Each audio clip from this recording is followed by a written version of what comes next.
Hello friends, नमस्कार साथियों। चलिए आज हम लोग बिहार दरोगा का सेट नंबर 7 का डिस्कस करने जा रहे हैं। दोस्तों आप लोग इस वीडियो को जरूर से जरूर देखिएगा। दोस्तों ये दोस्तों सिर्फ बिहार दरोगा में ही सिर्फ नहीं काम करेगा भाई एवं बहन। ये साथियों बिहार पुलिस की सभी परीक्षा अति महत्वपूर्ण पुस्तक है दोस्तों, बिहार पुलिस के लिए भी। दोस्तों ये दोस्त बिहार पुलिस व बिहार मद्य निषेध जो अभी होने वाला है दोस्तों आगामी एग्जाम, उसमें भी काम करेगा और बिहार दरोगा के लिए तो है ही दोस्तों।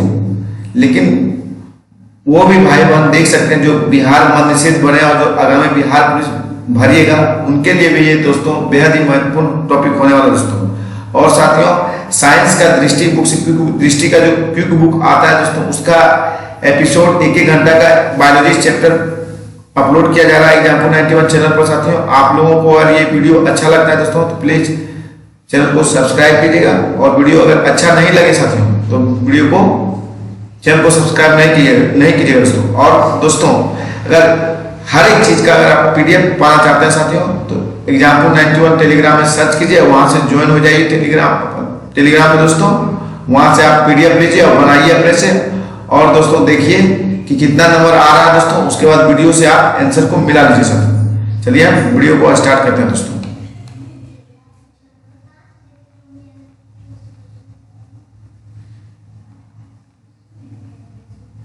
ये जो भी बता रहा है दोस्तों बिहार दरोगा का क्वेश्चन बैंक है दोस्तों 2008 से 2022 तक जितना भी प्रीवियस एग्जाम हुआ है दोस्तों, उसी का सभी का प्रीवियस क्वेश्चन आंसर है दोस्तों। डिस्कस करते थोड़ा वीडियो लंबा हो दोस्तों, लेकिन वीडियो को पूरा से पूरा जरूर देखिएगा दोस्तों। 1 से 2 बार देखिए, लेकिन देखिए 100% दोस्तों, उससे आपका औकात पता चलेगा। चलिए हम स्टार्ट करते हैं सर।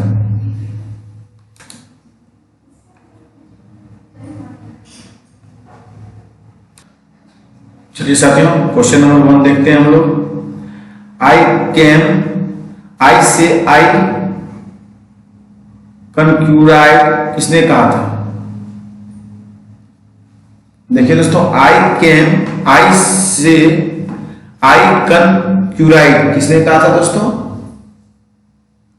तो ये कहे थे जूलियस सीजर कहते दोस्तों। कौन कहते हैं? जूलियस सीजर साथियों। चलिए हम लोग नेक्स्ट आगे की ओर बढ़ते हैं दोस्तों। क्वेश्चन नंबर 2 देखिए। There is no such things as a free lunch. पुस्तक किसने लिखा दोस्तों? तो मिल्टन फ्रीडमैन ने लिखा दोस्तों। कौन लिखे थे? Milton Friedman. कौन बुक है दोस्तों? There is no such things as a free lunch. पुस्तक किसने लिखा? मिल्टन फ्रीडमैन साथियों। चलिए क्वेश्चन नंबर 3 देखते हैं दोस्तों। भारत के राष्ट्रपति किस प्रकार वीटो का प्रयोग नहीं करता है दोस्तों? तो विशेष वीटो का प्रयोग दोस्तों, विशेष अधिकार जो इसका प्रयोग राष्ट्रपति नहीं करता है साथियों। क्योंकि दोस्तों संसद द्वारा पारित विधेयक जब राष्ट्रपति के पास भेजा जाता है तो राष्ट्रपति के पास 3 विकल्प होते हैं। कौन कौन वो जानिए साथियों। विधेयक को स्वीकृति दे सकता है, अथवा विधेयक पर अपनी स्वीकृति को सुरक्षित रख सकता है, अथवा विधेयक को संसद के पुनः विचार हेतु लौटा सकता है। जब संसद द्वारा विधेयक पुनः पारित कर राष्ट्रपति के पास भेजा जाता है तो राष्ट्रपति को हस्ताक्षर करना होता है दोस्तों। धन विधेयक को साथियों राष्ट्रपति पुनर्विचार के लिए नहीं भेज सकते हैं। इस प्रकार के विधेयक को स्वीकृति या अस्वीकृति कर सकते हैं। भारत के राष्ट्रपति को 3 प्रकार का वीटो प्राप्त है। पहला दोस्तों अत्यंतिक वीटो जो दिया हुआ बी नंबर दोस्तों, फिर उसके बाद निलंबकारी वीटो सी नंबर दिया हुआ, उसके बाद दोस्तों पॉकेट वीटो। ये 3 प्रकार भारत के राष्ट्रपति के पास वीटो है दोस्तों। चलिए हम लोग नेक्स्ट क्वेश्चन की ओर बढ़ते हैं साथियों। क्वेश्चन नंबर 4 देखिए। धान के खेत से किस प्रकार गैस निकलता है दोस्तों? तो CH4 में धान के मैंने इसे मीथेन बोलते हैं दोस्तों। इसी गैस को क्या बोलते हैं? मीथेन बोलते हैं साथियों। चलिए मीथेन को मार्स भी गैस भी कहा जाता है। मवेशी, सुअर, भेड़, बकरी जैसे घरेलू पशुधन अपना सामान्य पाचन प्रक्रिया के दौरान भी मीथेन का उत्सर्जन करता है साथियों। जैसे प्राकृतिक आंध्र में वेटलैंड ऑक्सीजन की अनुपस्थिति में कार्बन पदार्थ को विघटित करने वाले जीवाणु जैसे दीमक, महासागर, तलहट, जमाव, ज्वालामुखी वानिक आदि प्राकृतिक स्रोत से भी मीथेन का उत्सर्जन होता है दोस्तों। हरित गृह प्रभाव में कार्बन डाइऑक्साइड को 60% तथा मीथेन को 20% योगदान होता है। कार्बन मोनोऑक्साइड को रक्त में घुलने की क्षमता सबसे ज्यादा होती है दोस्तों। अब बायोगैस प्राकृतिक गैस सीएनजी और पीएनजी एवं एलएनजी का मुख्य घटक मीथेन है दोस्तों। चलिए साथियों क्वेश्चन नंबर 5 देखिए।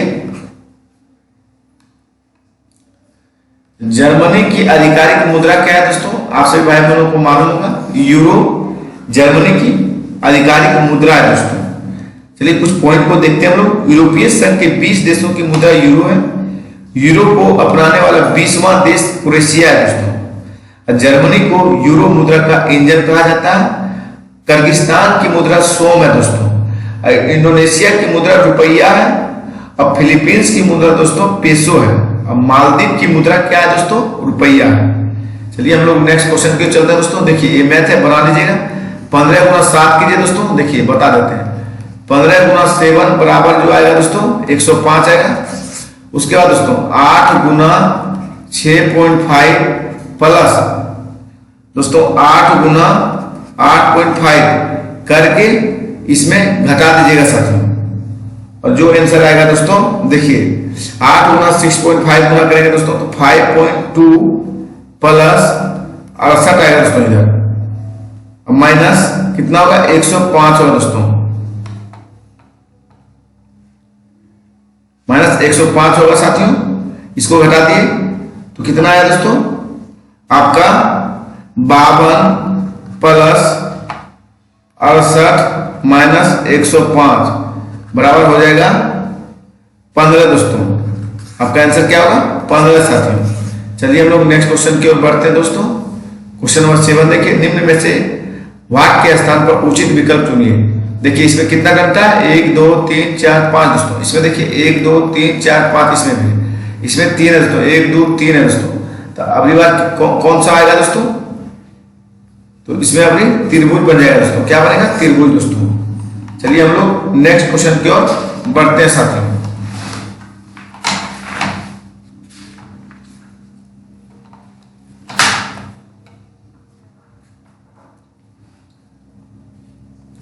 क्वेश्चन नंबर 8 देखिए दोस्तों। ऐसे कितने 8 हैं जिनके ठीक पहले 6 और ठीक बाद 5 है दोस्तों? तो देखिए 8 के पहले क्या बोला? 6। तो 8 के पहले 6 देखिए 1 है यहाँ, फिर आगे देखिए दोस्तों, और बाद में दोस्तों बोला 5 तो 1 यहाँ पे हो गया। ये नहीं होगा दोस्तों क्योंकि बाद में नहीं 5 है। फिर आपका 1 यहाँ हो जाएगा। फिर आपका ये भी नहीं होगा दोस्तों। फिर 8 के पहले 6 2 होगा दोस्तों। कितना होगा? 2 दोस्तों। ये भी नहीं होगा दोस्तों क्योंकि 5 है। यहाँ पहले क्या आना चाहिए? 6 आएगा, लास्ट में 5 आएगा दोस्तों। चलिए हम लोग नेक्स्ट क्वेश्चन की ओर बढ़ते हैं साथियों। इसको देखिए दोस्तों। क्वेश्चन नंबर क्या है दोस्तों? क्वेश्चन नंबर 9 है दोस्तों। तो आप लोग इसका फॉर्मूला जानते हो दोस्तों। ए स्क्वायर माइनस ए गुना बी प्लस बी स्क्वायर। इसका किसका फॉर्मूला है दोस्तों? ये फॉर्मूला ए क्यूब प्लस बी क्यूब का है दोस्तों। ये ध्यान में रखिए दोस्तों। तो देखिए क्या होगा इसका आंसर दोस्तों। सीधा आप लोग दिमाग में लगाइए 1/0.623 प्लस 0.377 होगा दोस्तों। यानी दोस्तों 10 का 1/1 का स्क्वायर होगा दोस्तों, यानी 1 ही होगा दोस्तों इसका आंसर। चलिए हम लोग आगे बढ़ते हैं दोस्तों। इसका फॉर्मूला आप लोग नहीं जानते तो जानिए। माइनस ए बी हो गया दोस्तों बराबर ये इस उसके फिर देखिए दोस्तों ए माइनस ए प्लस बी भी हो जाएगा दोस्तों, जो कि आपका कट जाएगा। उसके बाद ये बताएगा दोस्तों ए प्लस बी, जिससे एक आएगा 1/1 दोस्तों। तो कटने के बाद भी एक ही आंसर आएगा दोस्तों। चलिए हम लोग नेक्स्ट क्वेश्चन के ऊपर बढ़ते हैं दोस्तों। क्वेश्चन नंबर 10 देखिए। ए बराबर 2 है, बी बराबर 3 है, सी बराबर 4 है दोस्तों, डी बराबर 5 है। तो 20 22 19 23 और 6 26 का क्या अर्थ होगा दोस्तों? तो क्या होगा दोस्तों? आप सभी को मालूम होगा 20 में क्या आता है? देखिए सभी में दोस्तों एक माइनस किया गया। 20 - 1 किया दोस्तों तो एस हुआ। और 22 में माइनस सब में -1 घटाइए दोस्तों 19, फिर -1 घटाइए 21, अब -1 घटाइए हो जाएगा 18, -1 घटाइए हो जाएगा आपका 22 दोस्तों। 19 में क्या आता है? एस आता है। 21 में यू आता है, एस यू। 18 आर दोस्तों, 22 में आपका भी आता है, फिर -1 घटाइए 5 आएगा तो ई आएगा साथियों, आप सभी को पता होगा। इसी तरह दोस्तों फिर उसमें घटाइएगा 25 तो वाई आएगा दोस्तों। चलिए हम लोग स्थानीय मान निकाल दिए, आप आगे बढ़ते हैं साथियों।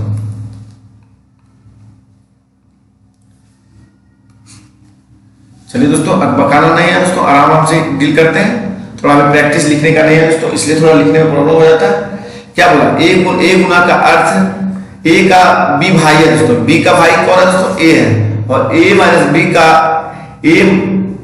बी का अर्थ है कि बी की माता ए है दोस्तों, बी की माता ए है, तो इनमें से कौन संबंध बताता है।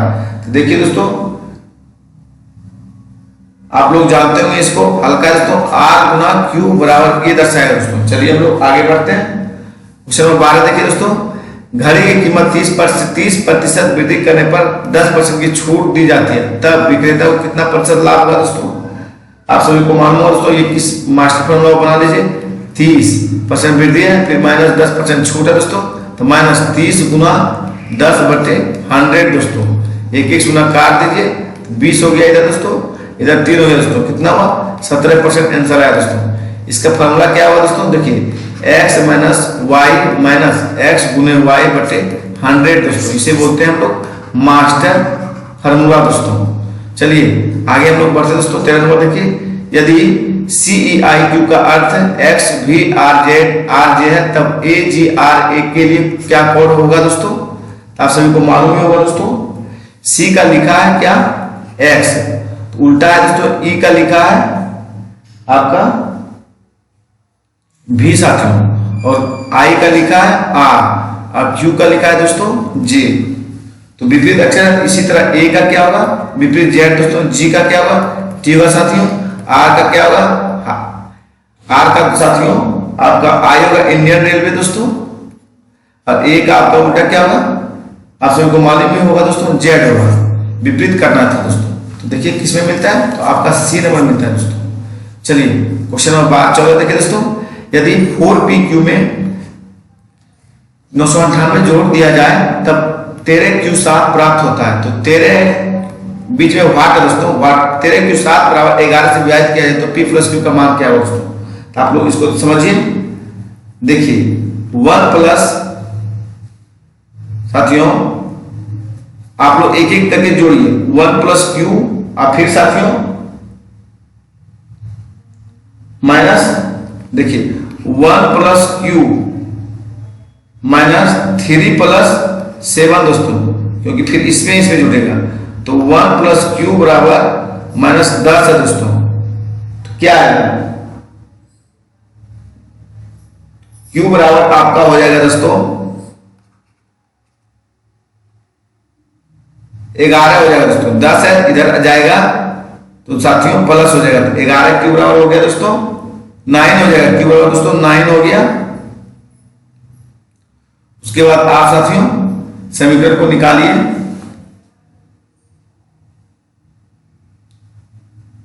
फिर पूछा गया है कि 4PQ प्लस 984 दोस्तों, और उसके बाद इतना है, तो आप थोड़ा ये लंबा बनेगा दोस्तों, देखिए बैठा देते हैं समीकरण दोस्तों, 4PQ प्लस 984 साथियों बराबर में 13Q बराबर 7 दोस्तों, Q का मान निकाल दिया गया है, आप लोग इसको आराम से बनाइए, आराम से। Q का मान दोस्तों 13, Q का मान 9 है दोस्तों, 13 गुना 7 हो गया। अब 4PQ प्लस 984 है, तो 4PQ बराबर क्या होगा साथियों 984 को 1397 में घटा दीजिए, माइनस कीजिए दोस्तों, तो 4PQ बराबर साथियों हो जाएगा आपका क्या 413, घटाने के बाद दोस्तों यहाँ 413 आया। तो आप सभी को मालूम होगा दोस्तों P का वैल्यू कितना है दोस्तों,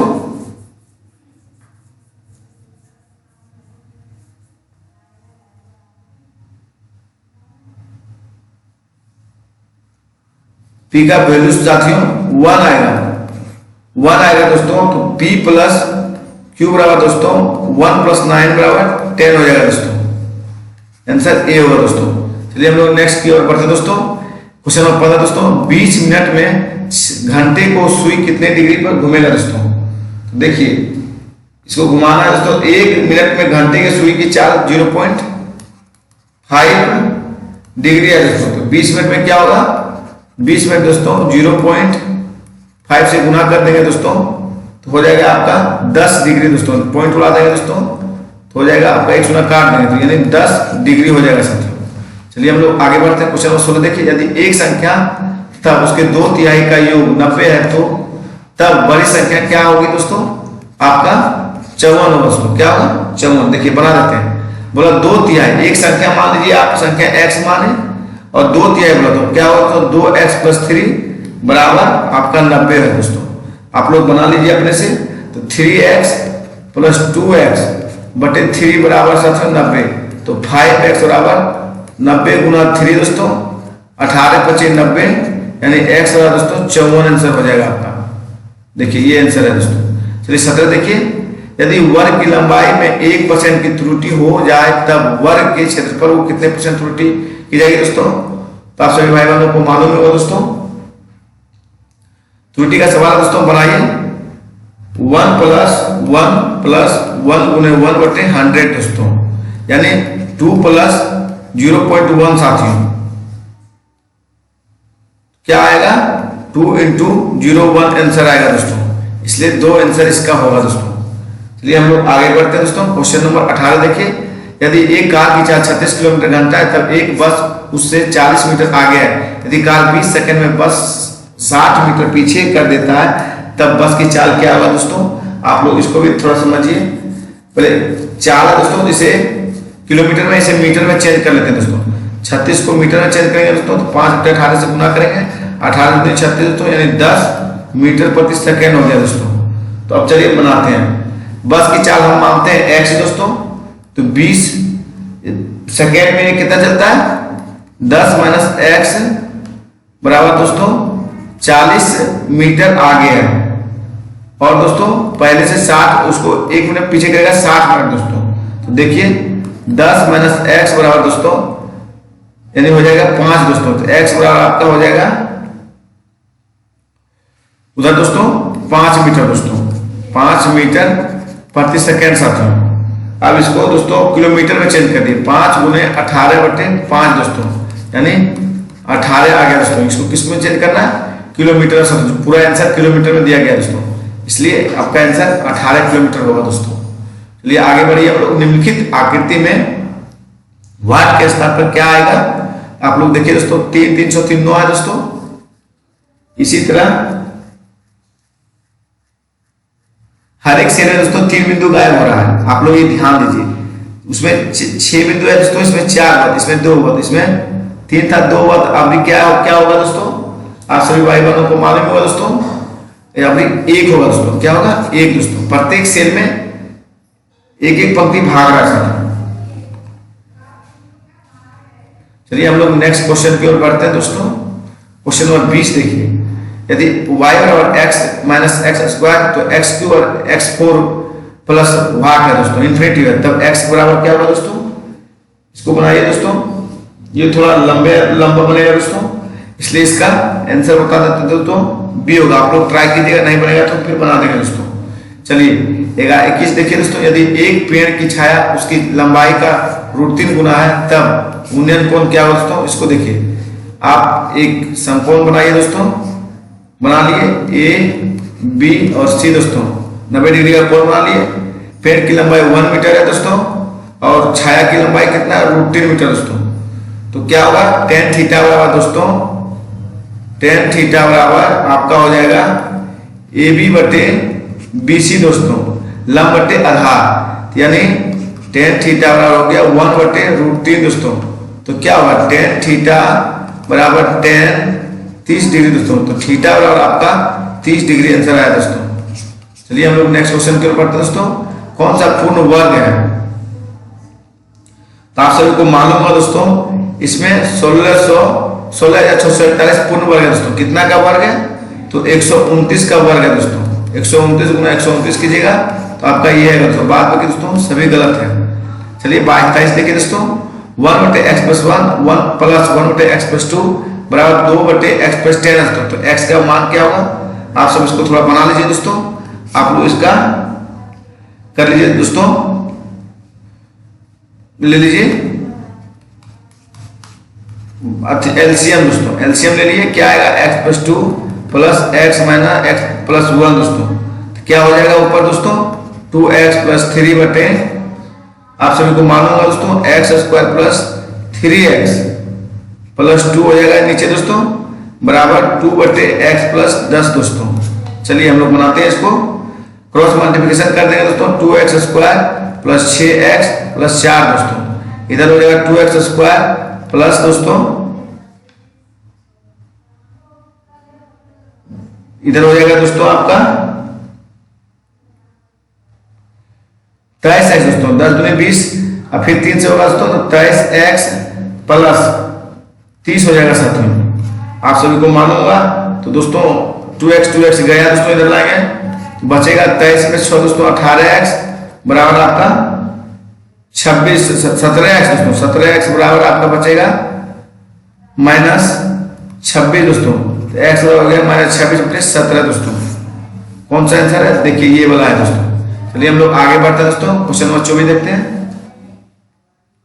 एक थैले में एक रुपये 50 पैसे और 10 पैसे के सिक्कों का अनुपात 357 है, तो कुल मूल्य दोस्तों 155, तो कुल सिक्के की संख्या क्या होगी दोस्तों।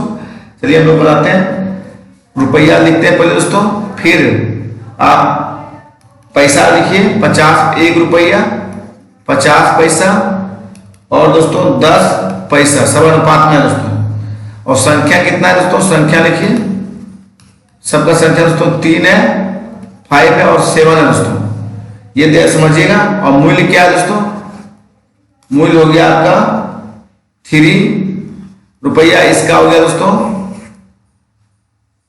5/2 दोस्तों, इसका मूल्य हो गया,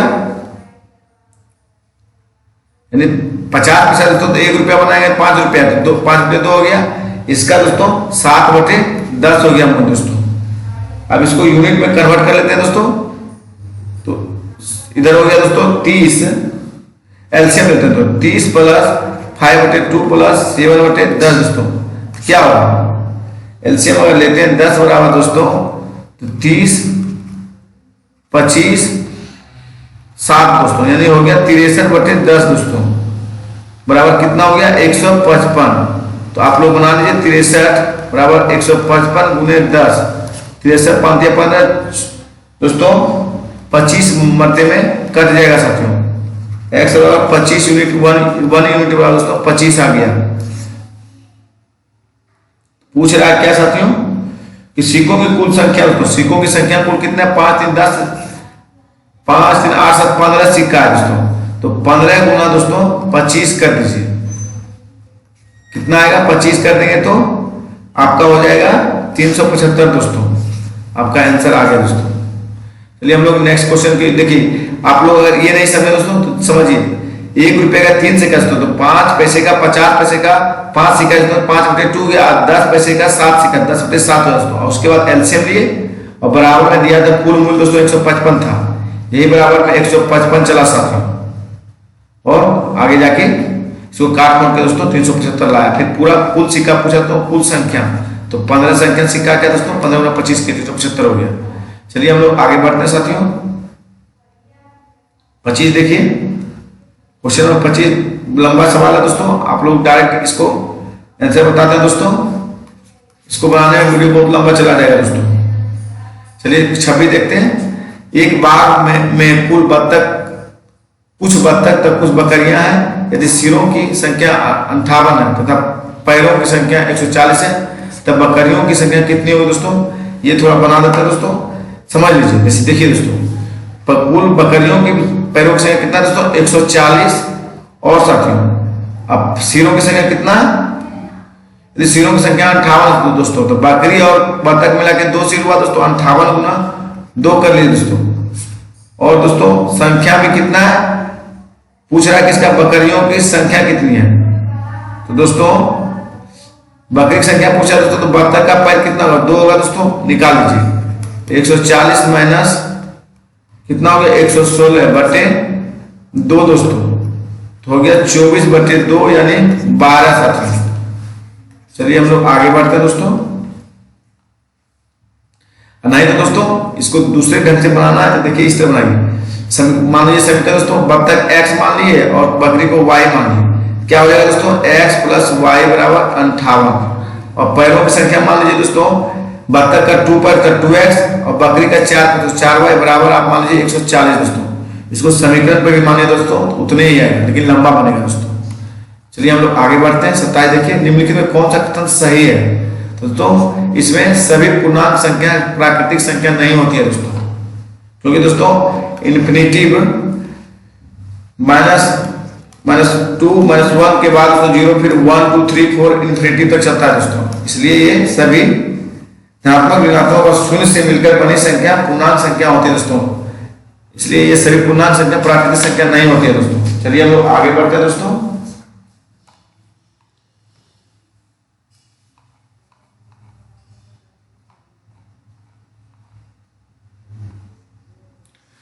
नौ के पावर x प्लस 2 बराबर 240 है दोस्तों। इसको भी देखिए बना लेते हैं साथ में।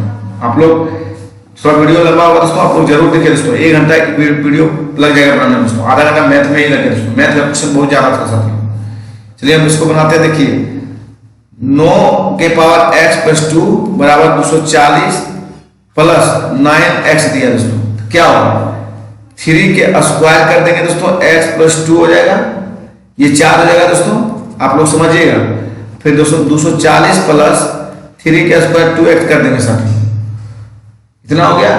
अब चलिए हम लोग निकालते हैं 3 के पावर 2x और दोस्तों गुना कर देंगे 3 के पावर 4। अब माइनस 3 के पावर 2x दोस्तों इधर से ले आए इधर दोस्तों, बराबर कर दिए 240। चलिए आप क्वेश्चन डील हो गया दोस्तों। 3 के पावर 2x बराबर क्या हुआ 3 के पावर 4 माइनस 1 हो जाएगा दोस्तों, कोमा इसमें निकाल दिया दोस्तों, बचा कितना 240 दोस्तों। अब देखिए तो 3 के पावर 4 में हो गया दोस्तों 3 के पावर 2x बराबर ये दोस्तों 81 माइनस 1 बराबर हो गया 240 दोस्तों। 3 के पावर 2x बराबर 80 हो गया गुना दोस्तों बराबर 240, तो कट गया दोस्तों 8 0 0 8 चौक 24 दोस्तों, यानी 3 के पावर 2x बराबर 3 आ गया दोस्तों। 3 3 कट गया साथियों, 3 के पावर 1 हो गया, 3 3 कट गया दोस्तों। 2x बराबर 1 साथ होते हैं, x बराबर क्या होगा 1/2 होगा दोस्तों। आप इसका आंसर 1/2 है दोस्तों। चलिए हम लोग आगे बढ़ते हैं दोस्तों। बहुत ज्यादा मैथ दिया गया इस सेट में दोस्तों। एक रोलर से सड़क को समतल किया जाना, यदि रोलर का व्यास 70 सेमी और लंबाई 1 मीटर है तो 1000 चक्कर में रोलर सड़क को समतल कर देता है, तो सड़क का क्षेत्रफल क्या होगा दोस्तों। आप लोग देखिए इसको। अगर रोलर की त्रिज्या अगर निकालते हैं दोस्तों तो क्या दिया हुआ सेमी में व्यास में, तो इसको मीटर में बदलने के लिए क्या करना पड़ेगा r/2, तो दोस्तों ये 35 हो गया त्रिज्या, d बराबर दोस्तों निकालें तो 35 हो गया। और इसको अगर हम मीटर में बदलते हैं दोस्तों तो 100 से भागा देना पड़ेगा दोस्तों, तो 35 से 100 मीटर हो गया दोस्तों, क्योंकि सेमी था दोस्तों तो मीटर में चेंज किए।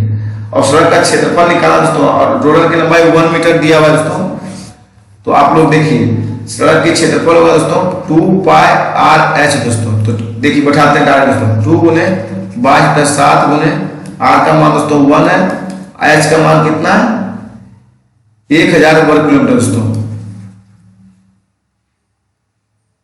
r का मान 1 था, h का मान 1 है दोस्तों, और r का मान 35/100 था दोस्तों। आप लोग बना लीजिएगा दोस्तों, 2200 मीटर आएगा इसका आंसर दोस्तों। चलिए हम लोग सड़क का समतल का क्षेत्रफल है दोस्तों, ये फार्मूला है 2πr/h दोस्तों। 30 नंबर देखिए, यदि 10 सेमी 5 सेमी और 7 सेमी का माप लंबाई चौड़ाई एवं ऊंचाई एक कार्टून से एक आयताकार बॉक्स को बनाया जाना है, तब बॉक्स का क्षेत्रफल कितना होगा दोस्तों। आप सभी को मालूम है दोस्तों बॉक्स का क्षेत्रफल क्या होगा। चलिए इसको भी बना देते हैं। चलिए यहीं पे बनाते हैं दोस्तों। 2 गुना 2 देखिए दोस्तों 10 गुना 5 आप सभी को मालूम है फॉर्मूला दोस्तों, प्लस 5 गुना 7 प्लस दोस्तों 7 गुना 10 साथियों, यानी हो गया दोस्तों आयताकार बॉक्स का क्षेत्रफल हो गया। बॉक्स का क्षेत्रफल तो 2 × लंबाई में चौड़ाई, चौड़ाई में ऊंचाई, ऊंचाई में लंबाई दोस्तों। आप इसको गुना कर लिए, 2 बराबर 50 प्लस 35 प्लस 70 दोस्तों, अब इसको गुना कीजिएगा 310 आएगा साथियों। चलिए वीडियो बहुत लंबा बनेगा दोस्तों, आप लोग ध्यान दीजिएगा। 30 मिनट दोस्तों मैथ ही बनाने में लगे दोस्तों। चलिए एक चीज देखिए, कर्क रेखा निम्नलिखित में से किस राज्य से होकर गुजरती है दोस्तों?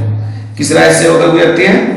तो दोस्तों झारखंड से गुजरती है, मध्य प्रदेश से भी गुजरती है, त्रिपुरा से भी गुजरती है, मिजोरम से गुजरती है दोस्तों। कर्क रेखा जो है भारत के 8 राज्य से होकर गुजरती है दोस्तों। 8 राज्य का नाम सुन लीजिए दोस्तों, झारखंड हुआ, मध्य प्रदेश हुआ, त्रिपुरा हुआ, मिजोरम हुआ और दोस्तों देखिए शुरू से शुरू में 8 राज्य का नाम सीरियल से दोस्तों। गुजरात है, राजस्थान है, मध्य प्रदेश है, छत्तीसगढ़ है, झारखंड है, पश्चिम बंगाल है, त्रिपुरा, मिजोरम है साथियों। और कर्क रेखा पर 17 देश से होकर गुजरते हैं दोस्तों। 23.5 डिग्री उत्तरी अक्षांश को कर्क रेखा कहते हैं और 23.5 डिग्री दक्षिण अक्षांश को मकर रेखा कहते हैं दोस्तों। उत्तरी को कर्क कहते हैं, दक्षिण को मकर कहते हैं दोस्तों। भूमध्य रेखा पर 13 देशों से होकर गुजरती है। भारत का मानक समय दोस्तों 82.5 डिग्री पूर्वी देशांतर है साथियों, जो भारत के 5 राज्यों से होकर गुजरती है। कौन कौन है इसको याद रखिए दोस्तों। पहला है मानक समय रेखा पर दोस्तों जो बसा हुआ राज्य है उत्तर प्रदेश है, फिर मध्य प्रदेश है, फिर छत्तीसगढ़ है, उड़ीसा, आंध्र प्रदेश है साथियों। चलिए हम लोग नेक्स्ट क्वेश्चन की ओर बढ़ते हैं। क्वेश्चन नंबर 32 देखिए, किस अनुच्छेद के तहत नीति निषेध को न्यायालय में प्रश्नगत नहीं किया जा सकता है दोस्तों? तो आप सभी भाई बहनों को मालूम होगा अनुच्छेद 37 में नहीं किया जा सकता दोस्तों, क्योंकि दोस्तों नीति निर्देशक तत्व को लागू करना राज्य के आर्थिक संसाधन और इच्छा शक्ति पर निर्भर करता है। राज्य सरकार नीति निर्देशक तत्व को अनदेखा नहीं कर सकता है। भारतीय संविधान के भाग 4 के अनुच्छेद 36 से 51 तक नीति निर्देशक तत्व को सम्मानित है दोस्तों। अनुच्छेद 40 अंतर्गत राज्य सरकार को ग्राम सभा के गठन तथा शक्ति और अधिकार देने का निर्देश दिया गया। अनुच्छेद 44 दोस्तों 44 में क्या है? समान नागरिक संहिता का उल्लेख दोस्तों। 47 में क्या है ये भी थोड़ा जानिए। 47 दोस्तों अंतर्गत राज्य सरकार को निर्देश दिया गया है कि पोषाहार स्तर और जीवन स्तर को ऊंचा करने तथा लोक स्वास्थ्य में सुधार करने का प्रावधान करें। चलिए दोस्तों क्वेश्चन नंबर 33 देखते हैं। राज्य निर्वाचन आयुक्त को पदच्युत कर सकता है दोस्तों, तो जो प्रक्रिया उच्च न्यायालय के न्यायाधीश को हटाने का वही दोस्तों वही प्रक्रिया आपका राज्य निर्वाचन आयुक्त का है साथियों। चलिए हम लोग आगे बढ़ते हैं दोस्तों। निम्न में से राष्ट्रपति के कार्यकाल से संबंधित कौन सा क्रम सही है ये देखना है दोस्तों। तो आप सभी को मालूम होगा दोस्तों, पहले आए थे कौन? फखरुद्दीन अली अहमद। उसके बाद साथ सॉरी दोस्तों ये नहीं होगा,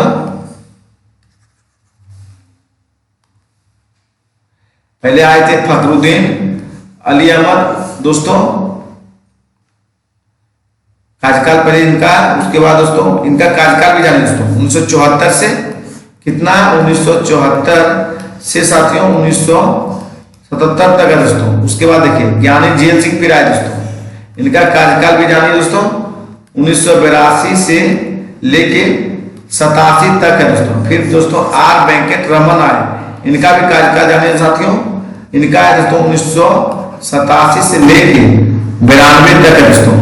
और फिर डॉक्टर शंकर दयाल शर्मा का भी कार्यकाल को आप लोग जानिए 1992 से लेके साथियों 1997 तक है। चलिए हम लोग आगे की ओर बढ़ते दोस्तों। राष्ट्रपति का जो प्रधान पद है दोस्तों अनुच्छेद 52 में भारत के प्रथम राष्ट्रपति का कार्यकाल 1950 से 1962 तक था दोस्तों। भारत में कितने बार आपातकाल लागू हो चुका है दोस्तों? तो 3 बार आपातकाल लागू हुआ दोस्तों। कब कब हुआ इसको जानना जरूरी है दोस्तों। पहले हुआ 1962 दोस्तों, याद रखिए 1962, फिर दोस्तों 1971, फिर दोस्तों 1975 में हुआ दोस्तों आपातकाल लागू। 3 आपातकाल यही है दोस्तों। चलिए हम लोग आगे की ओर बढ़ते दोस्तों। क्वेश्चन नंबर 36, संविधान के कोशिका में किस मौलिक अधिकार का वर्णन नहीं है? तो दोस्तों आर्थिक स्वतंत्रता का संविधान की मौलिक अधिकार में वर्णन नहीं है दोस्तों। विचार की स्वतंत्रता है, विश्वास की स्वतंत्रता है दोस्तों, अभिव्यक्ति की स्वतंत्रता है साथियों। क्योंकि दोस्तों संविधान सभा प्रस्तावना 13 दिसंबर 1946 को पंडित जवाहरलाल नेहरू ने पेश किया दोस्तों। प्रस्तावना में 3 प्रकार के न्याय और 5 प्रकार की स्वतंत्रता तथा 2 प्रकार के समानता का उल्लेख किया गया दोस्तों। देखिए प्रस्तावना में सामाजिक, आर्थिक और राजनीतिक न्याय का उल्लेख किया गया और प्रस्तावना में साथियों विचार, अभिव्यक्ति, विश्वास, धर्म, उपासना की स्वतंत्रता का उल्लेख है दोस्तों। प्रस्तावना में प्रतिष्ठा और अवसर की क्षमता का उल्लेख भी है दोस्तों। चलिए हम लोग 37 देखते हैं साथियों। पंचायती राज की व्यवस्था को संबंधित समिति कौन सा है साथियों? तो बलवंत राय मेहता समिति है। कौन है दोस्तों? पंचायती राज से बलवंत राय मेहता समिति दोस्तों। ये गठन, इनका गठन कब हुआ दोस्तों? 1957 में साथियों। चलिए, बलवंत राय मेहता समिति 3 स्तरीय पंचायती राज प्रणाली बनाए थे। और दोस्तों लक्ष्मी सिंघवी समिति की रिपोर्ट पंचायती राज को संवैधानिक दर्जा दिया गया दोस्तों। 2 अक्टूबर 1959 को दोस्तों जवाहरलाल नेहरू ने नागौर से पंचायती राज व्यवस्था का प्रारंभ किया दोस्तों। मल्होत्रा समिति दोस्तों बीमा क्षेत्र में सुधार से संबंधित है, और रेखी समिति दोस्तों और प्रत्यक्ष कर से संबंधित है साथियों। चलिए हम लोग आगे की ओर बढ़ते हैं दोस्तों। क्वेश्चन 38 देखिए, अंतरराज्यीय परिषद का गठन किस समिति के सिफारिश पर की गई है दोस्तों? सरकारिया आयोग, सरकारिया समिति की सिफारिश पर अंतरराज्यीय परिषद का गठन किया गया साथियों। और अंतरराज्यीय परिषद का गठन कब हुआ दोस्तों? ये भी जानिए दोस्तों 1990 में हुआ साथियों। और कितना अनुच्छेद में दोस्तों? ये भी जानिए 263 अनुच्छेद में है दोस्तों। चलिए, के संथानम समिति का गठन 1962 में हुआ था, और संथानम समिति की रिपोर्ट पर केंद्रीय सतर्कता आयोग का गठन भी 1964 में हुआ दोस्तों। राजमन्नार आयोग का गठन तमिलनाडु सरकार द्वारा केंद्र राज्य संबंध 22 सितंबर 1969 को किया गया दोस्तों। चलिए हम लोग आगे बढ़ते साथियों। ऊंचाई देखिए, 42वां संविधान संशोधन में कौन सा शब्द जोड़ा गया दोस्तों? आप सभी भाई बहनों को मालूम होगा दोस्तों, 42वां संविधान में दोस्तों समाजवाद, पंथ निरपेक्ष और अखंडता को जोड़ा गया था साथियों। चलिए आगे बढ़ते हैं हम लोग। चलिए देखिए दोस्तों, भारत के राष्ट्रपति को किस प्रकार पदच्युत किया जा सकता है दोस्तों? तो साथियों, संसदीय प्रक्रिया के द्वारा भारत के राष्ट्रपति को पदच्युत किया जा सकता है दोस्तों। 41 देखिए, संगठनात्मक सरकार में क्या होता है? तो शक्तियों का विकेंद्रीकरण होता है दोस्तों। संगठनात्मक सरकार में क्या होता है? शक्तियों का विकेंद्रीकरण दोस्तों। संगठनात्मक सरकार भारत शासन अधिनियम 1935 के द्वारा भारत में सर्वप्रथम संघीय सरकार का प्रावधान किया गया दोस्तों। चलिए हम लोग आगे की ओर बढ़ते हैं दोस्तों, क्योंकि वीडियो बहुत लंबा बन रहा है। ज्यादा डिस्कस करेंगे दोस्तों, 1 घंटा से भी प्लस कर जाएगा वीडियो दोस्तों, क्योंकि मैथ में टाइम बताने में ज्यादा लेंगे दोस्तों। पहले देखिए, भारत की राष्ट्रीय वृक्ष कौन सा है दोस्तों? तो बरगद भारत का राष्ट्रीय वृक्ष है दोस्तों। चलिए कुछ जान जाते हैं इसके बारे में भी दोस्तों। बरगद का वैज्ञानिक नाम क्या है दोस्तों? फाइकस बेगालेंसिस है दोस्तों। और भारत का राष्ट्रीय पुष्प कमल है दोस्तों। और कमल का वैज्ञानिक नाम क्या है दोस्तों? नीलंबो न्यूसिफेरा है। भारत का राष्ट्रीय पक्षी मयूर है। अब मयूर का वैज्ञानिक नाम क्या है दोस्तों? पावलो क्रिस्टेसस है। भारत का राष्ट्रीय फल आम है दोस्तों। आम का वैज्ञानिक नाम मैग्नीफेरा इंडिका है दोस्तों। चलिए हम आगे बढ़ते हैं साथियों। 43 देखिए, भारत का राष्ट्रीय जलीय जीव कौन सा दोस्तों? गंगा का डॉल्फिन भारत का जलीय जीव है दोस्तों। कौन है? गंगा का डॉल्फिन दोस्तों। चलिए, डॉल्फिन को राष्ट्रीय जलीय जीव कब घोषित किया गया दोस्तों? 5 अक्टूबर 2009 को घोषित किया गया। डॉल्फिन का वैज्ञानिक नाम क्या है दोस्तों? प्लांटानिस्टा गैंगेटिक है दोस्तों। चलिए, राष्ट्रीय डॉल्फिन अनुसंधान केंद्र पटना में थे दोस्तों। डॉल्फिन गंगा, ब्रह्मपुत्र, सिंधु, मेघना नदी तंत्र में मुक्त पाए जाते हैं दोस्तों। गंगा नदी की राष्ट्रीय नदी 4 नवंबर 2008 को घोषित किया गया दोस्तों। राष्ट्रीय विरासत पशु आपका क्या है दोस्तों? हाथी है दोस्तों। भारत का राष्ट्रीय विरासत पशु कौन क्या है? हाथी दोस्तों। हाथी पर जो प्रोजेक्ट कब प्रारंभ किया दोस्तों? 1992 में साथियों। चलिए 44 देखिए, चिली का चूकी का माता खान किसके लिए प्रसिद्ध दोस्तों? कॉपर के लिए प्रसिद्ध है। किसके लिए? कॉपर के लिए। चलिए तो साथियों हम लोग आगे बढ़ते हैं। आटा नामा मरुस्थल, चिली का जो आटा नामा मरुस्थल है दोस्तों, ये नाइट्रेट खान के लिए विख्यात है। ब्राजील की अमापा खान संसार में मैग्नीज की सबसे बड़ी खान है दोस्तों। चलिए हम लोग आगे देखते हैं दोस्तों। क्वेश्चन नंबर 45, नर्मदा बचाओ आंदोलन से कौन जुड़े थे? मेघा पाटेकर जुड़े थे दोस्तों। कौन है? मेघा पाटेकर साथियों। नर्मदा की नदी पर सरदार सरोवर बांध परियोजना का उद्घाटन 1961 में पंडित जवाहरलाल नेहरू ने किया साथियों। नर्मदा बचाओ आंदोलन 1989 में मेघा पाटेकर द्वारा प्रारंभ किया गया। 1990 दिसंबर 1990 में दोस्तों नर्मदा बचाओ आंदोलन द्वारा एक संघर्ष यात्रा भी निकाली गई। नर्मदा नदी अमरकंटक की पहाड़ी के पश्चिम भाग से निकलती है। नर्मदा नदी को मध्य प्रदेश की जीवन रेखा भी कहा जाता है। अरुंधति राय भारत की प्रसिद्ध लेखिका है। चंदा कोचर आईसीआईसीआई बैंक की पूर्व एमडी और सीईओ थी दोस्तों। चलिए साथियों, क्वेश्चन नंबर 46 की भारतीय जलवायु से संबंधित ENSO क्या है दोस्तों? आप सभी को मालूम होगा ENO साउथर्न ऑस्लिजेशन दोस्तों। क्वेश्चन नंबर 47 देखिए तो 2011 की जनगणना के अनुसार सर्वाधिक जनसंख्या किस राज्य में दोस्तों? उत्तर प्रदेश में दोस्तों। इसके बाद दोस्तों महाराष्ट्र है, उसके बाद बिहार है, उसके बाद पश्चिम बंगाल है दोस्तों।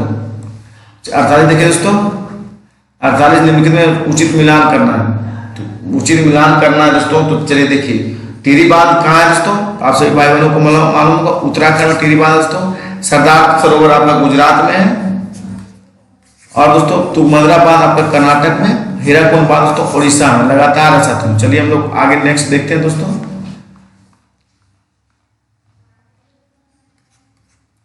चलिए ऊंचाई देखिए निम्न में कौन सा सही नहीं है दोस्तों? कौन सही है? पीट मिट्टी उत्तर प्रदेश में नहीं पाया जाता दोस्तों, क्योंकि पीट मिट्टी है दोस्तों ये आपका जैविक मिट्टी है दोस्तों। कैसी मिट्टी है? जैविक मिट्टी है दोस्तों। चलिए इस मिट्टी में दलदली मिट्टी, इस मिट्टी को दलदली मिट्टी भी कहा जाता है दोस्तों। दलदली मिट्टी में फास्फोरस एवं पोटास की अधिक मात्रा नहीं हो पाई जाती है, लेकिन इसमें लवण की अधिक मात्रा पाई जाती है दोस्तों। लवणीय मिट्टी को क्षारीय मिट्टी, रेह मिट्टी, ऊसर मिट्टी एवं कलर मिट्टी भी कहा जाता है दोस्तों। पीली मिट्टी केरल राज्य में अधिक पाई जाती है दोस्तों। पीली मिट्टी कहाँ? केरल राज्य में दोस्तों। पेरिडोली मिट्टी का अध्ययन कराता है दोस्तों। जो सही है उसको देखिए दोस्तों। लेटराइट मिट्टी आपका तमिलनाडु में पाया जाता है। नमकीन मिट्टी दोस्तों मरुभूमि में। दलदली मिट्टी कच्छ के रण में साथ। चलिए 50 देखिए, कांच का गहरा नीला रंग किस कारण से होता है दोस्तों? कोबाल्ट ऑक्साइड के कारण दोस्तों। कांच का जो गहरा नीला रंग किस कारण दोस्तों? कोबाल्ट ऑक्साइड के कारण दोस्तों। चलिए इसके बारे में कुछ जानते हैं दोस्तों। नारंगी लाल होता है, इसका किस पदार्थ के कारण दोस्तों? सेलेनियम ऑक्साइड के कारण। नारंगी जो लाल होता है तो किस पदार्थ के कारण? सेलेनियम ऑक्साइड दोस्तों। नीला जो होता है कोबाल्ट ऑक्साइड के कारण दोस्तों। और रूबी जो होता है गोल्ड क्लोराइड के कारण होता है। क्यों होता है दोस्तों? गोल्ड क्लोराइड के कारण। और लाल दोस्तों क्यूपस ऑक्साइड के कारण, CuO2 दोस्तों। चटक लाल जो दोस्तों होता है वो कैडमियम सल्फाइड के कारण होता है। चटक लाल किससे होता है? कैडमियम सल्फाइड से होता है। पीकॉक नीला जो होता है क्यूप्रिक लवण का होता है। पीकॉक नीला जो होता है दोस्तों किसके कारण होता है? क्यूप्रिक लवण के कारण दोस्तों। चलिए दोस्तों क्वेश्चन नंबर 51 चलते हैं। अमीबा किससे भोजन ग्रहण करता है दोस्तों? कूट पाक से। किससे करता है? कूट पाक से दोस्तों। अमीबा द्वारा भोजन प्राप्त करने की प्रक्रिया को फाइगोसाइटोसिस कहा जाता है। अमीबा अपचयित भोजन को कोशिका झिल्ली के माध्यम से बाहर निकाल दिया जाता है। अमीबा एक कोशिकीय जीव है जो अपने आकार को बदलने की क्षमता रखता है। अमीबा एक प्रोटिस्टा से संबंधित है। अमीबा की संरचना कोशिका द्रव, प्लाज्मा झिल्ली और नाभिक होती है। पादाप अमीबा का चलायमान अंग है दोस्तों। चलिए साथियों 52 देखते हैं हम लोग। निम्न इनमें सबसे कम प्रदूषण किसमें होता है दोस्तों? CNG में सबसे कम प्रदूषण होता है दोस्तों। CNG का अगर पूर्ण रूप पूछ लिया जाए दोस्तों तो क्या मानिएगा आप लोग? कंप्रेस्ड नेचुरल गैस दोस्तों। LPG का पूर्ण रूप पूछा जाए दोस्तों तो लिक्विफाइड पेट्रोलियम गैस दोस्तों। LPG का गंधहीन गैस, इसके लिए लीक का पता लगाने के लिए दोस्तों इथाइल मर्केप्टन, इसका फार्मूला दोस्तों C2H5SH को मिलाया जाता है। तथा विद्युत संयंत्र से उत्सर्जित होने वाले ठोस अपशिष्ट फ्लाई ऐश है दोस्तों। ईंधनों के अपूर्ण दहन से कार्बन मोनोऑक्साइड का उत्सर्जन होता है साथियों। चलिए 53 दोस्तों। प्रकाश तरंग सिद्धांत किससे संबंधित है दोस्तों? हाइजेन से संबंधित। किससे? हाइजेन से साथियों। प्रकाश तरंग सिद्धांत को हाइजेनबर्ग ने दिया था। हाइजेनबर्ग अनिश्चितता का सिद्धांत यह बताता है कि किसी वस्तु की स्थिति और गति दोनों ठीक से मापन या गणना करना संभव है। अनिश्चितता सिद्धांत पदार्थ की तरंग कण द्वैत प्रकृति पर आधारित है दोस्तों। हाइजेनबर्ग अनिश्चितता सिद्धांत के अनुसार है दोस्तों। चलिए पदार्थ की तरंग प्रकृति की अवधारणा किसने दी दोस्तों? डी ब्रोगली दोस्तों। आइंस्टीन ने विशिष्ट सापेक्षता का सिद्धांत दिया दोस्तों। आइंस्टीन ने आर्किमिडीज का सिद्धांत दोस्तों उत्प्लावन का सिद्धांत है। और न्यूटन ने गुरुत्वाकर्षण नियम दिया दोस्तों। 54 देखिए, इनमें कौन परजीवी पादप है साथियों? तो कसकुटा क्या है दोस्तों? परजीवी पादप है। क्या है? परजीवी पादप दोस्तों। देखिए परजीवी पादपों में निम्नलिखित श्रेणियों में रखा गया है, थोड़ा इसको भी ध्यान दे सकते हो।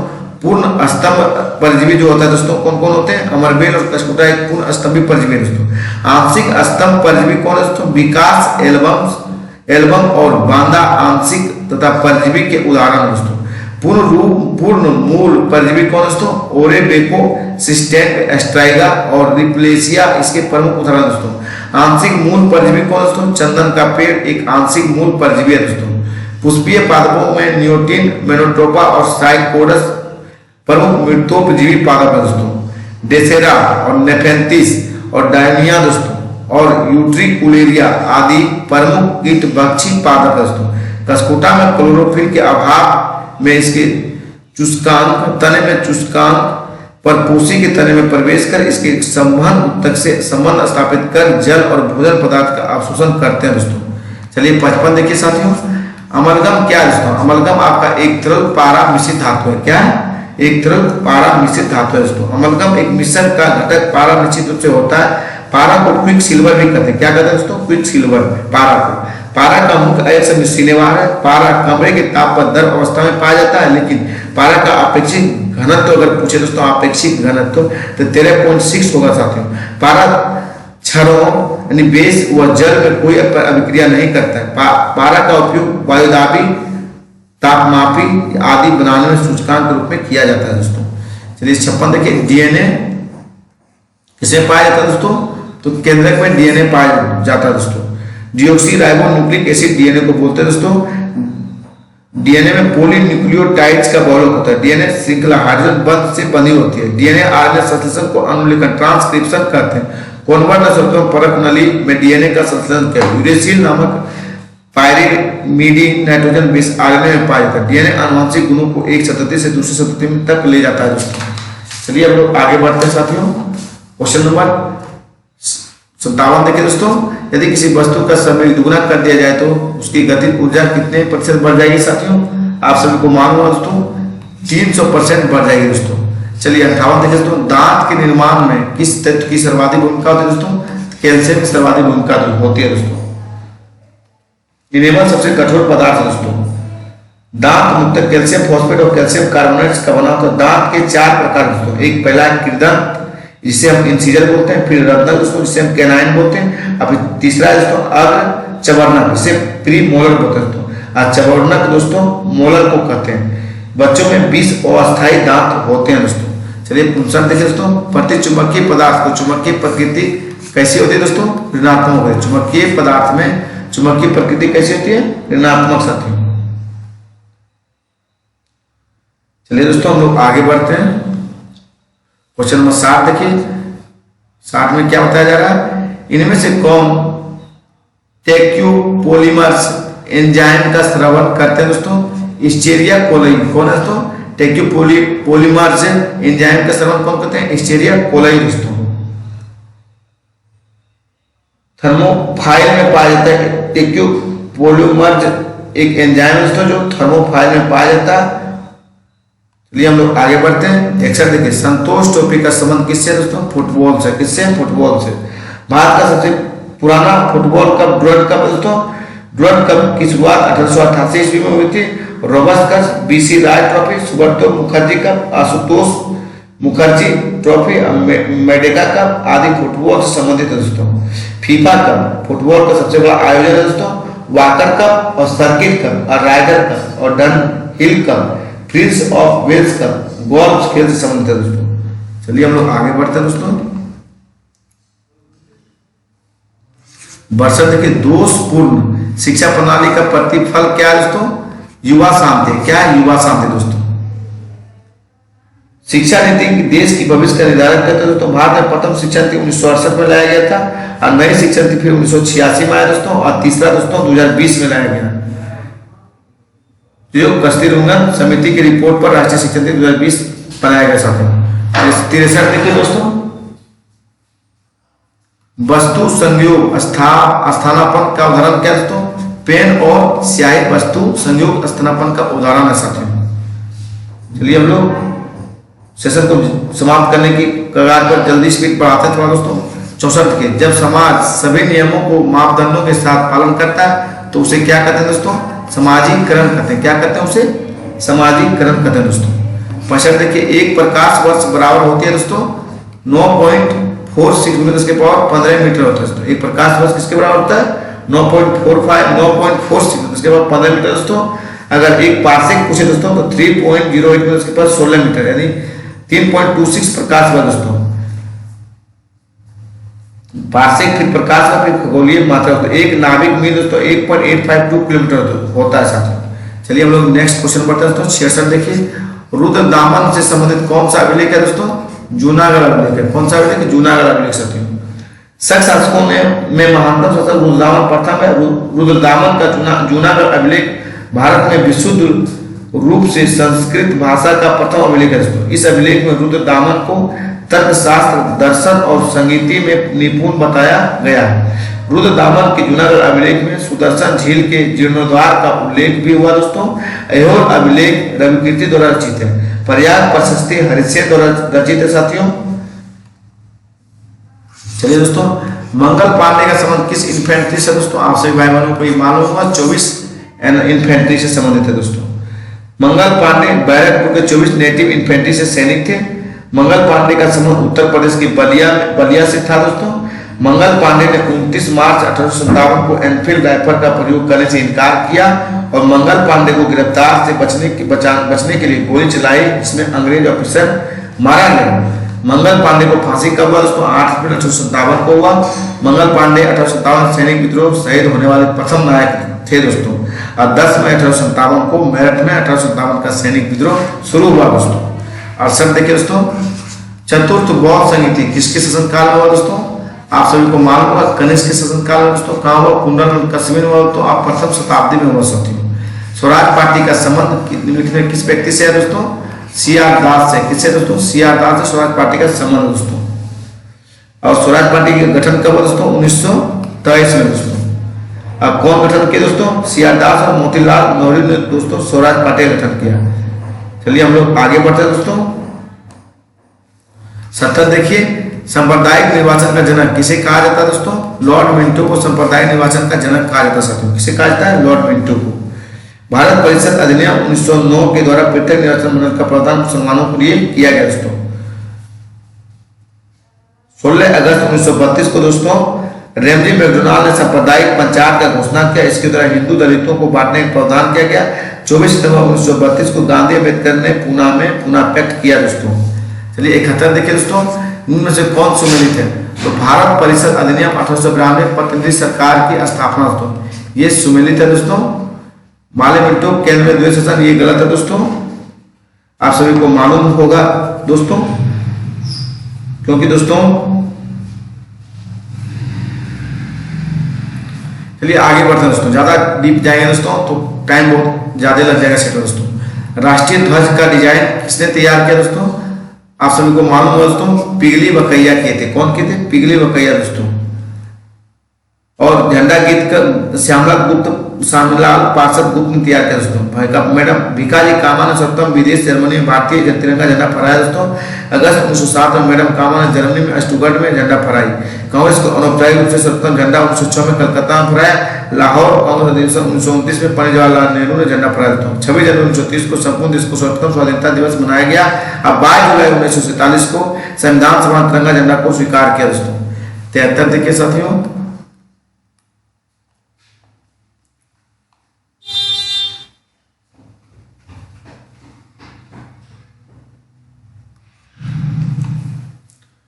दो 2018 में फीफा विश्व कप किस देश में हुआ दोस्तों? फ्रांस में हुआ। अगला एशियाई खेल कहाँ होगा दोस्तों? तो ये चीन में दोस्तों। ये सब करेंट है दोस्तों। अच्छा तो देखिए 6 अगस्त 1945 था 9 अगस्त 1945 को क्रमशः जापान के हिरोशिमा और नागासाकी पर परमाणु बम गिराए गए थे। उसमें कौन सी अभिक्रिया थी दोस्तों? विखंडन अभिक्रिया थी। कौन सी अभिक्रिया?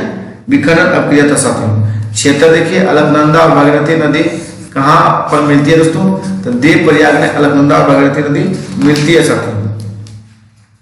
थोड़ा इसके बारे में हम लोग जान लेते हैं। अलकनंदा और मंदाकिनी दोस्तों, अलकनंदा और धौली गंगा नदी दोस्तों विष्णु प्रयाग में मिलती है। कहाँ मिलती है? अलकनंदा और धौली गंगा दोस्तों विष्णु प्रयाग में। अलकनंदा और मंदाकिनी नदी दोस्तों नंद प्रयाग में मिलती है। अलकनंदा और पिंडारी नदी दोस्तों कर्ण प्रयाग में मिलती है।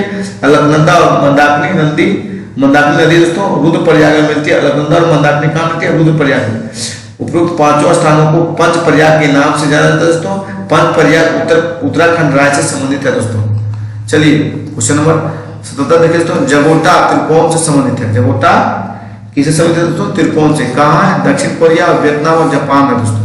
चलिए आगे बढ़ते हैं। 78 दोस्तों, निम्न में से कौन इस्पात उद्योग से संबंध में सुमेलित है दोस्तों? तो तमिलनाडु इस्पात उद्योग में तमिलनाडु सेलम है दोस्तों। सही है साथियों। ये थोड़ा इसको इस पर चर्चा करते हैं दोस्तों। दुर्गा जो है दोस्तों, दुर्गापुर लोह इस्पात कारखाना पश्चिम बंगाल में दोस्तों। दुर्गापुर कहाँ है? पश्चिम बंगाल में दोस्तों। ये गलत है, डब्ल्यू भी होगा दोस्तों। राउरकेला दोस्तों, राउरकेला जो आपका है ये भी दोस्तों छत्तीसगढ़ में, उड़ीसा में दोस्तों। कहाँ पे? उड़ीसा में। अब भिलाई दोस्तों, भिलाई आपका छत्तीसगढ़ में दोस्तों। ये छत्तीसगढ़ में है साथियों। चलिए हम लोग आगे बढ़ते हैं। क्वेश्चन नंबर 79 देखिए दोस्तों, काजीरंगा कहाँ पड़ता है दोस्तों? असम में पड़ता है। अब बांधवगढ़ दोस्तों, बांधवगढ़ आपका मध्य प्रदेश में पड़ता है। और नंदकाना दोस्तों आपका कहाँ पड़ता है?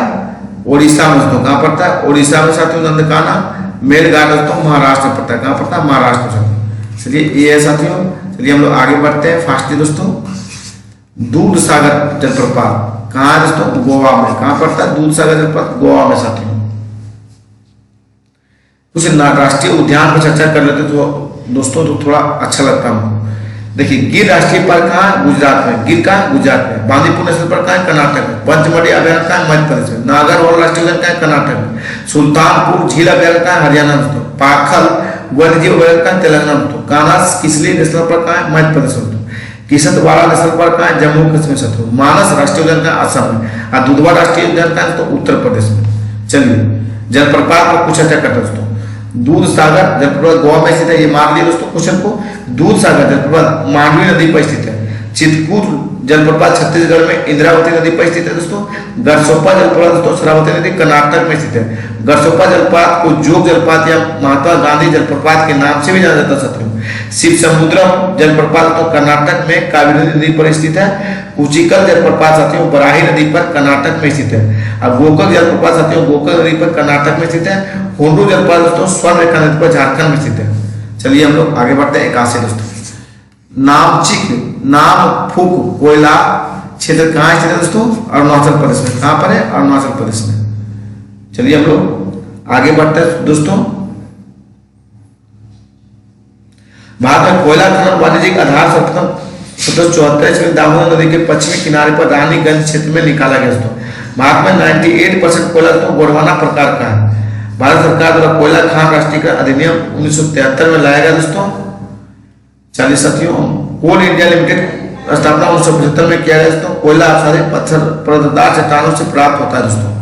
82 देखिए दोस्तों, निम्न में से कौन सा मंडल सर्वाधिक गर्म होता है? तो क्षोभ मंडल दोस्तों सर्वाधिक गर्म है दोस्तों।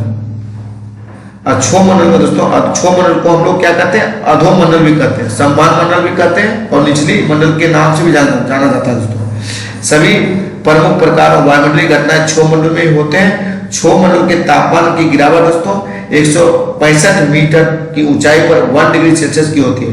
क्षोभ मंडल में ही सम्मान धाराएं प्रभावित होती है दोस्तों। समताप मंडल में दोस्तों हवाई जहाज की उड़ाने के लिए आदर्श मंडल है। समताप मंडल को शांत मंडल भी कहा जाता है। आयन मंडल को संचार मंडल के नाम से भी जाना जाता है दोस्तों। आयन मंडल को संचार मंडल के नाम से भी जानते हैं हम लोग। चलिए हम लोग नेक्स्ट की ओर बढ़ते हैं दोस्तों।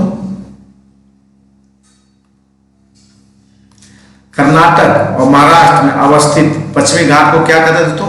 सह्याद्री कहते हैं। क्या कहते हैं? सह्याद्री दोस्तों। और उत्तरी सह्याद्री को ऊपरी सतह को बेसाल्ट लावा के नीचे जानते हैं। दक्षिणी सह्याद्री को आर्किल युग ग्रेनाइट और नीच चट्टान से बना है दोस्तों दक्षिणी सह्याद्री। उत्तरी सह्याद्री दोस्तों दूसरा सर्वोच्च शिखर महाबलेश्वर का है दोस्तों। कोयम्बटूर और कोचीन को जोड़ने वाली दर्रा पालघाट है दोस्तों। अन्नामलाई पर्वत का सर्वोच्च चोटी अनायमुदी है जो दक्षिण भारत की सर्वोच्च चोटी है दोस्तों। नीलगिरी पश्चिमी घाट और पूर्वी घाट की मिलन बिंदु है साथियों। 84 देखिए कौन सा सुमेलित नहीं है दोस्तों? तो आप लोग देखिए सिपकिला जो है दोस्तों जम्मू कश्मीर नहीं है। आपका सिपकिला कहाँ पड़ता है दोस्तों? ये हिमाचल में पड़ता है। कहाँ पड़ता है? हिमाचल में दोस्तों। हिमाचल प्रदेश में पड़ता है। नाथुला जम्मू कश्मीर, नाथुला सिक्किम है दोस्तों। रोहतांग आपका हिमाचल प्रदेश है। बोमडीला अरुणाचल प्रदेश है दोस्तों। कुछ दर्रे को जानिए दोस्तों। काराकोरम दोस्तों जम्मू कश्मीर, जोजिला दर्रा जम्मू कश्मीर, पिरपंजाल जम्मू कश्मीर, तुजू दर्रा दोस्तों मणिपुर, दीपू दर्रा अरुणाचल प्रदेश, यांगपा दर्रा अरुणाचल प्रदेश, माणा दर्रा उत्तराखंड और नीति दर्रा दोस्तों उत्तराखंड। चलिए आगे हम लोग नेक्स्ट बढ़ते हैं। तो 85 रंगीत नदी कहां बहती है दोस्तों? सिक्किम में। रंगीत नदी कहां बढ़ती है? सिक्किम में दोस्तों। 86 देखिए किस मुगल शासक ने शाहू को मुक्त किया दोस्तों? मुअज्जम ने शाहू को मुक्त किया दोस्तों। शाहू जी को औरंगजेब ने बंदी 1689 में किया था और संभाजी महाराज की हत्या कर अंग्रेज ने शाहू जी और उनकी माता येसुबाई को बंदी बना लिया दोस्तों। मुअज्जम अंग्रेज की मृत्यु के बाद उत्तराधिकारी युद्ध में विजय प्राप्त कर बहादुर शाह प्रथम के नाम से मुगल बादशाह बना और शाहू जी ने 1760 में खेड़ा के युद्ध में शिवाजी द्वितीय को पराजित कर शासक बना। छत्रपति शाहू जी महाराज के नाम से शाहू जी मराठा राज्य का शासक बना। तो इसके काल में पेशवा का उत्कर्ष काल प्रारंभ हुआ दोस्तों। चलिए 87 देखिए हिस्टोरिका नामक प्रसिद्ध रचना किसके दोस्तों? हेरोडोटस के। किसके? हेरोडोटस की साथियों। हेरोडोटस को यूनान के इतिहासकार थे दोस्तों। हेरोडोटस को इतिहास का पिता माना जाता है। टॉलमी ने भारत में भूगोल नामक पुस्तक लिखी। प्लिनी ने दोस्तों नेचुरल हिस्ट्री नामक पुस्तक लिखी। नेचुरल हिस्ट्री में भारत के पशुओं, वनस्पतियों और जलवायु के बारे में विवरण है दोस्तों। टॉमस रोड ने दोस्तों 1615 ईस्वी में ब्रिटेन के शासक जेम्स प्रथम का राजदूत बनकर जहांगीर के दरबार में आया साथियों। 88 देखिए दोस्तों भारत के प्रथम एम्स कहाँ खोले गए? नई दिल्ली दोस्तों। कहाँ खोले गए? नई दिल्ली। कब खोला गया? 1952 में आधारशिला रखी गई दोस्तों और क्रियान्वयन 1956 में दोस्तों। चलिए वर्तमान में अभी इंडिया में कितने एम्स है दोस्तों? 19 एम्स कार्यरत है दोस्तों कुल और कुल घोषित 24 है दोस्तों। चलिए 89 तक किसने बंगाल की राजधानी मुर्शिदाबाद से मुंगेर स्थानांतरित की दोस्तों? तो मुर्शिदाबाद से मुंगेर कौन की? मीर कासिम किया दोस्तों। मीर कासिम ने मुंगेर में बारूद बंदूक का कारखाना भी खोला दोस्तों। मीर कासिम और अंग्रेज के बीच दस्तक निशान के प्रयोग के लेकर विवादास्पद बक्सर का युद्ध का कारण दोस्तों। और बारह हेस्टिंग ने बंगाल की राजधानी कलकत्ता को बनाया। 1911 ईस्वी तक कलकत्ता ब्रिटिश भारत काल में भारत की राजधानी था दोस्तों। 1912 के बाद भारत की राजधानी दिल्ली हो गया। 90 देखिए दोस्तों निम्न में से कौन सा कालक्रम के अनुसार सही है? तो दोस्तों रामानुज, नामदेव और चेतन और तुलसी दोस्तों कालक्रम के अनुसार से सही है दोस्तों। देखिए सबका डिटेल लिख देते हैं दोस्तों। रामानुज का काल था 1017 से आपका कितना हुआ? 1137 तक दोस्तों। और नामदेव का दोस्तों हो गया, नामदेव का आपका 1270 से साथियों 50 तक, 1350 तक साथियों। और चेतन का दोस्तों, चेतन का हो गया 1486 से साथियों 1534 दोस्तों। और तुलसी का हो गया दोस्तों 16वीं शताब्दी दोस्तों। चलिए हम लोग आगे बढ़ते हैं। तुलसीदास का बचपन का नाम क्या था दोस्तों? राम बोला था। क्या था? राम बोला। तुलसीदास किसके शासन काल में थे दोस्तों? अकबर के समकालीन थे। 91 देखिए दोस्तों निम्न में से कौन सा कांग्रेस के कभी अध्यक्ष नहीं बने दोस्तों? कौन कांग्रेस के कभी अध्यक्ष नहीं बने? बाल गंगाधर तिलक जो थे दोस्तों कांग्रेस के कभी भी अध्यक्ष नहीं बने दोस्तों। सुरेंद्र बनर्जी बने, गोपाल कृष्ण गोखले बने, महात्मा गांधी भी एक बार बने दोस्तों। चलिए हम लोग नेक्स्ट क्वेश्चन की ओर बढ़ते हैं साथियों। 92 देखिए माले मिंटो सुधार कब आया दोस्तों? 1919 में माले मिंटो सुधार आया दोस्तों। और माले उस समय भारत का सचिव था, मिंटो भारत का वायसराय था उस समय दोस्तों। चलिए हम लोग आगे बढ़ते हैं साथियों। 93 देखिए सती प्रथा उन्मूलन किसके सहयोग से हुआ दोस्तों? तो राजा राम मोहन राय के सहयोग से सती प्रथा को खत्म कर दिया गया दोस्तों 1829 में लॉर्ड विलियम बेंटिंग के शासनकाल में दोस्तों, धारा 17 के तहत दोस्तों। चलिए हम लोग आगे बढ़ते हैं दोस्तों। ईश्वर चंद्र विद्यासागर के प्रयास से दोस्तों लॉर्ड कैनिंग ने 1856 में विधवा पुनर्विवाह अधिनियम को लागू किया। दयानंद सरस्वती ने दोस्तों आर्य समाज की स्थापना 1875 ईस्वी में किया था दोस्तों। कब? 1875 में आर्य समाज की स्थापना दयानंद सरस्वती ने की दोस्तों। 94 देखिए मुगल और मेवाड़ के बीच संधि कब हुई दोस्तों? मुगल और मेवाड़ के बीच संधि 1615 ईस्वी में हुआ दोस्तों। मुगल और मेवाड़ के बीच दोस्तों संधि किसके किसके बीच हुआ दोस्तों? जहांगीर के बीच और दोस्तों जहांगीर थे और दोस्तों मेवाड़ के राजा थे उस समय दोस्तों। 95 देखिए दोस्तों ताजमहल के लिए पत्थर कहां से लाया गया दोस्तों? मकरान से। कहां से दोस्तों? मकरान। देखिए मकरान श्वेत मार्बल के लिए विख्यात है। मकरान क्षेत्र राजस्थान के नागौर जिले में स्थित है। ताजमहल के निर्माण में लगभग 22 वर्षों में हुआ। ताजमहल का मुख्य वास्तुकार उस्ताद अहमद लाहौरी था। ताजमहल का मुख्य कारीगर उस्ताद ईसा खान था दोस्तों। मुख्य कारीगर कौन था? उस्ताद ईसा खान। और मुख्य वास्तुकार उस्ताद अहमद लाहौरी था दोस्तों। अब मुमताज महल की मृत्यु 1631 में बुरहानपुर एमपी में हुआ दोस्तों। मुमताज महल की जो मृत्यु हुई, जिनके याद में ताजमहल को बनाया गया, उनका मृत्यु कहाँ हुआ दोस्तों? 1631 में बुरहानपुर एमपी में हुआ दोस्तों। चुनार लाल बलुआ पत्थर के लिए विख्यात है दोस्तों। चुनार किसके लिए विख्यात है? लाल बलुआ पत्थर के लिए साथियों। चलिए 96 देखिए, कांग्रेस की स्थापना के समय भारत का वायसराय कौन था दोस्तों? लॉर्ड डफरिन था दोस्तों। 1885 से 86 में दोस्तों। 84 से 88 तक इसका शासन था दोस्तों। कांग्रेस की स्थापना कब हुआ दोस्तों? 28 दिसंबर को हुआ था। और कांग्रेस शब्द अमेरिका से लिया गया दोस्तों। कांग्रेस का अर्थ हुआ सामूहिक वाद विवाद का स्थल। कांग्रेस पार्टी का नामकरण कांग्रेस शब्द दादा भाई नौरोजी के सलाह पर रखा गया दोस्तों। कांग्रेस पार्टी के जनक एओ ह्यूम को माना जाता है दोस्तों। चलिए साथियों 97 देखिए, अलीनगर की संधि का संबंध किससे है दोस्तों? ईस्ट इंडिया कंपनी और सिराजदौला से संबंधित है दोस्तों। अलीनगर की संधि किससे संबंधित है दोस्तों? ईस्ट इंडिया कंपनी और सिराजदौला से साथियों। 9 फरवरी 1757 ईस्वी को कलाइब और सिराजदौला के बीच अलीनगर की संधि हुई दोस्तों। कब हुआ? 9 फरवरी 1757 ईस्वी दोस्तों। चलिए हम लोग आगे बढ़ते हैं दोस्तों। बहुत लंबा वीडियो हो गया थोड़ा दोस्तों। देखिएगा एक बार अवश्य दोस्तों, जो भाई बहन देख रहे हैं उसको एक बार 1 से 2 बार अवश्य ही देखिएगा इस वीडियो को, क्योंकि इसमें बहुत डिटेल से बताया दोस्तों। यज्ञ की देख रेख कौन करता है दोस्तों? ब्रह्मा करता है। कौन करता है? ब्रह्मा दोस्तों। पहले आप एग्जाम्पल 91 टेलीग्राम सर्च के वहां ज्वाइन होइए, वहां से पीडीएफ लीजिए, वहां से बनाइए, उसके बाद आंसर मिलाइए दोस्तों। उसके बाद इसको सुनिए, इससे आपको बहुत क्वेश्चन एक सेट में कम से कम 300 से 400 क्वेश्चन बताया जाता है दोस्तों। यज्ञ की देख रेख कौन करता है दोस्तों? ब्रह्मा करता है। कौन करता है? ब्रह्मा।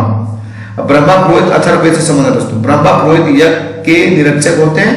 होत्री पुरोहित ऋग्वेद से संबंधित है। उद्गाता सामवेद से संबंधित है। अधर्वी यजुर्वेद से संबंधित पुरोहित है दोस्तों। यज्ञ का प्रारंभ पुरोहित द्वारा किया जाता है। उद्गाता पुरोहित यज्ञ में मंत्रों का उच्चारण करते हैं दोस्तों। चलिए 99 देखिए तो सूलयकुल की नीति किसने अपनाया दोस्तों? अकबर ने अपनाया। सूलयकुल की नीति किसने अपनाया? अकबर साहब। अकबर ने 1582 में दीन इलाही धर्म को भी चलाया। दीन इलाही को तौहीद इलाही के नाम से भी जानते हैं। दीन इलाही को तौहीद इलाही के नाम से भी जाना जाता है। दीन इलाही सफर 1583 ईस्वी में प्रारंभ किया गया दोस्तों। चलिए अंतिम क्वेश्चन है दोस्तों 100। इटली ने आक्रमण कर किस देश को जीता दोस्तों? इटली ने आक्रमण कर किस देश को जीता? तो आप सभी भाई बहनों को मालूम है दोस्तों, अबिसिनिया को जीता। किसे जीता? अबिसिनिया को जीता दोस्तों। अबिसिनिया का नया नाम इथोपिया है दोस्तों। अबिसिनिया के ही नया नाम क्या है? इथोपिया दोस्तों। इटली ने अबिसिनिया में 1935 में जीत हुआ था। इटली ने अबिसिनिया को 1935 में जीत लिया था दोस्तों। मुसोलिनी ने 1922 में रोम पर कब्जा सत्ता कर लिया। मुसोलिनी का जन्म प्रिंडेपिसियो में हुआ था। मुसोलिनी ने फासिस्ट पार्टी की स्थापना की दोस्तों। 28 अप्रैल 1945 को इटली के फांसीवाद का अंत माना जाता है दोस्तों। थैंक यू दोस्तों। वीडियो आपसे भाई बहनों को अच्छा लगे दोस्तों, प्लीज चैनल को सब्सक्राइब कीजिएगा, और नहीं लगे दोस्तों तो नहीं कीजिएगा दोस्तों। धन्यवाद दोस्तों।